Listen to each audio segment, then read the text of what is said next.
मोहम्मदी blood bank के CEO Syed Mehdi Rizvi ने मोहम्मदी blood bank के क़याम की वजूहात बता दी। MBB न्यूज़ से गुफ्तगू करते हुए उन्होंने क्या कहा, आइए सुनते हैं।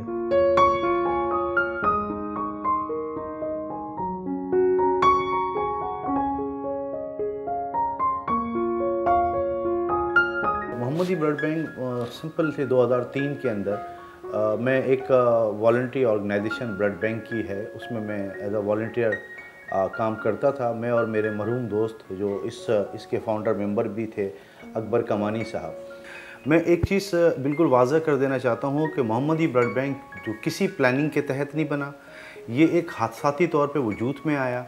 जब हमारे अपने करीब के लोगों में हमारे एक दोस्त के ड्राइवर की बहन की डेथ हो गई, ब्लड की बर वक्त सप्लाई ना होने की वजह से, आया कि सिर्फ उसको याद करके अफसोस करते रहें, मातम करते रहें और उससे जो है इज़हार ताज़ियत करते रहें। नहीं, हमने ऐसा नहीं किया। हमने ये किया कि आइंदा किसी के साथ ऐसा ना हो, और उसके लिए हम सारे दोस्तों ने बैठ के बातचीत की। मैं बिलखुसूस इसमें 2 अफराद ऐसे हैं जिनको मैं हमेशा अप्रिशिएट करूँगा और उनका एहसान है।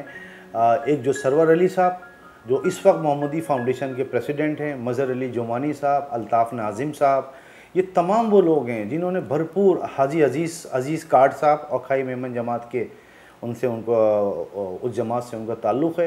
ये तमाम वो मेरे भाई, मेरे बड़े भाई, मेरे वो सारे लोग हैं जिन्होंने अपने हाथ मेरे कंधों पे रखा और उन्होंने कहा हम तुम्हारे साथ खड़े हैं। हम सब ने मिल के ये डिसीजन लिया कि हमने ब्लड बैंक खोलना है और एक ऐसे नाम के नीचे काम करना है कि जो अल्लाह के बाद दुनिया का सबसे बड़ा बुलंद नाम है, सबसे बुलंद नाम है। वो आप सल्लल्लाहु अलैहि वसल्लम की शान गिरामी है। हज़रत मोहम्मद मुस्तफ़ा सल्लल्लाहु अलैहि वसल्लम के नाम पर हमने मोहम्मदी ब्लड बैंक की बुनियाद रखी और आज अल्हम्दुलिल्लाह कि इस मुल्क का हर तबका, हर मज़हब, हर मसलक का आदमी मोहम्मदी ब्लड बैंक के मेन सपोर्टर्स में शामिल होता जा रहा है। तो मुझे उम्मीद है कि ये मोहब्बतों का सफ़र और ये खिदमत की एक सिलसिला है, ये आगे जारी और सारी रहे।